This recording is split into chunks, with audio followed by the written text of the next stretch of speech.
Entomologist. అయితే ఈ entomologist అనే ఒక వర్డ్ మనం డిస్కస్ చేసేటప్పుడు చాలా జాగ్రత్తగా గుర్తుంచుకోండి. నేను ఇంకొక కొన్ని విషయాలు మీకు ఎక్స్ప్లెయిన్ చేస్తూ ఉంటాను, which is not related to this word but related to this meaning. అర్థం కాలేదు కదా? చెప్తా వినండి. సో గ్రీక్ లో ఎన్ అంటే ఇన్, లోపల. ఎక్ అంటే అవుట్, బయట అని అంటారు. సో మరి ఎన్ అంటే తెలిసిపోయింది. టొమాలి ఏదో తెలియాలి కదా మరి. టోమ్ అంటే a cutting. So entomo. Logos అంటే సైన్స్ అని ఆల్రెడీ తెలుసు. ఇస్ట్ అనేది ఏమంటే స్పెషలైజ్డ్.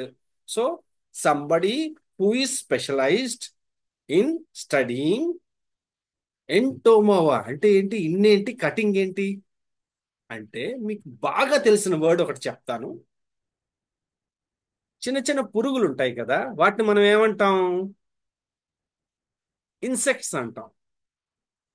ఇన్సెక్ట్ అంటే ఏముంది? పురుగులు.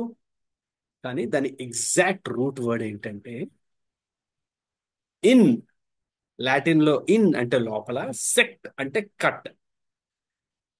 చాలా పురుగులకి మీరు జాగ్రత్తగా చూస్తే లోపలికి కట్స్ ఉంటాయి కదా, రకరకాల ముక్కలు దగ్గర పెట్టినట్టు ఉంటాయి. సో దాన్ని వాళ్ళు ఇన్సెక్ట్ అన్నారు లాటిన్ లో.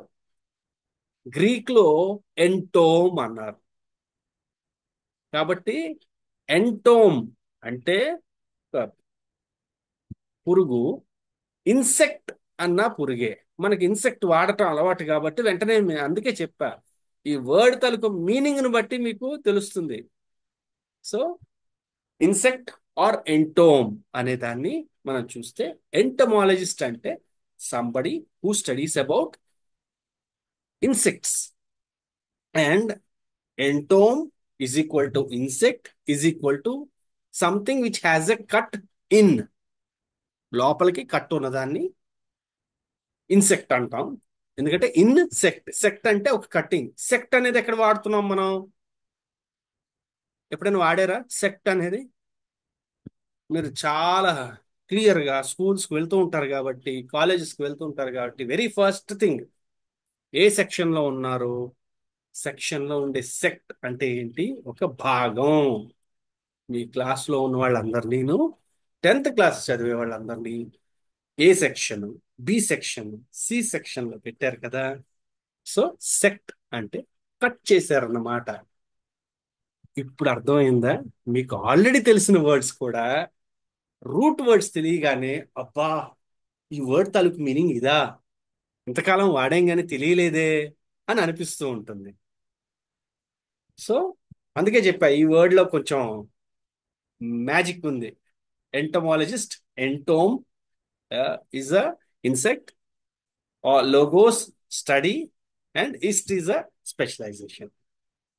సో కొత్త వర్డ్స్ ఏమున్నాయి? ఆల్రెడీ చాలా కొత్త వర్డ్స్ వచ్చేసాయి. మళ్ళీ కొత్త వర్డ్స్ ఏముంటాయి చూద్దాం. ఎక్సెంట్రిసిటీ చూసారా? నేను ఆల్రెడీ ఇన్ని గురించి మాట్లాడట్లే, ఎక్ గురించి మాట్లాడుతున్నాను. అవుట్. సెంటర్ అంటే ఏంటి? మధ్యలో ఉండటం. ఎక్ అంటే ఏంటి? అవుట్. ఎక్సెంట్రిసిటీ అంటే somebody who is out of the centre. అంటే మామూలుడు కాదు, కొంచెం తేడా కేసు. వీడి కొంచెం తేడా గురు అనేవాడిని ఈజ్ ఎక్సెంట్రిక్ అంటాం అనమాట. ఎక్ అంటే అవుట్, సెంట్రిక్ అంటే సెంటర్. సెంటర్ లో ఉండేవాడు కాదు, అందరితో ఉండేవాడు కాదు, ఇది కొంచెం తేడా, జర హట్కే. అలాగే ఎనాటమీ. ఎనాటమీ అంటే మన ఫిజికల్ స్ట్రక్చర్ ని చదివేదాన్ని ఎనాటమీ అంటారు. సో ఎనాటమీ ప్రొఫెసర్ అన్నారంటే he studying about the physical body. అర్థమైంది కదా? సో మరి ఇక్కడ మనకు తెలిసిన రూట్ వర్డ్ ఏముంది? ఇప్పుడు తెలిసింది అయితే టోమీ. టోమ్ అంటే ఏంటి? కట్. మరి ఇందులో ఎనా అంటే ఏంటి అంటే, యాక్చువల్లీ ఎనా అంటే గ్రీక్ లో అదొక ప్రిఫిక్స్. అందులో ఏంటంటే ఒకటి అప్ అన్నమాట. అంటే యూపి అప్, పైకి వచ్చేది. ఇదేంటండి కట్ పైకి రావడం ఏంటి అని అనొచ్చు.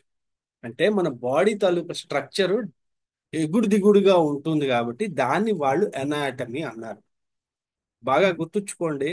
రూట్ వర్డ్స్ తెలుసుకున్న తర్వాత సడన్ గా ఈ వర్డ్స్ ఇదేంట్రా బాబు ఇలా వాడుతున్నారు అని మీకు అనిపించవచ్చు. కానీ వాళ్ళు అలా అలా వాడుతూ దాన్ని ఒక వర్డ్ కింద మనకి పరిచయం చేశారు కాబట్టి మీనింగ్ తెలియకపోయినా మనకి ఇదే అనుకుని మనం వాడేస్తున్నాం.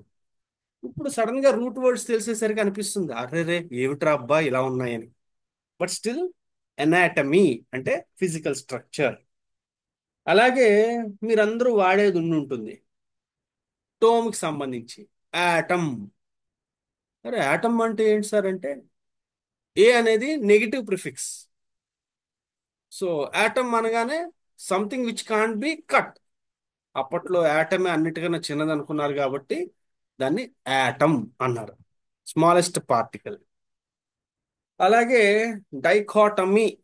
సో టమీ అంటే అనుకున్నాం టూ పార్ట్స్, ఆర్ టామ్ అంటే కటింగ్, డైకా అంటే two, something cut in to two parts.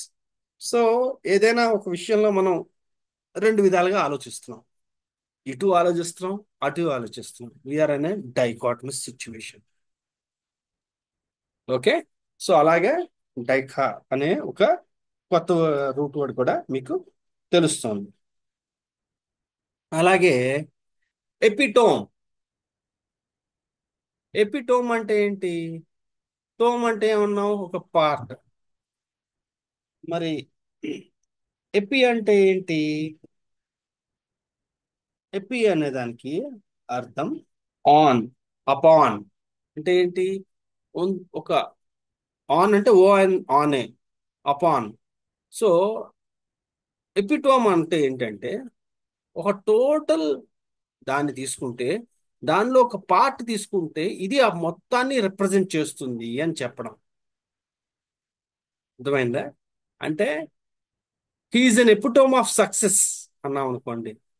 Success కి సక్సెస్ అని చెప్పాలంటే వాడి గురించి చెప్తే చాలు. అలాగే she's an epitome of intelligence or somebody is an epitome of stupidity అన్నాం అంటే ఏంటి అర్థం? అంటే వాడు దాన్ని బాగా రిప్రజెంట్ చేస్తాడు, స్టూపిడిటీని బాగా రిప్రజెంట్ చేయగలడు అని అర్థం. ఓకే. సో ఎపిటోమ్ అంటే మనం ఏమంటున్నాం, it's basically a summary or representation of the whole.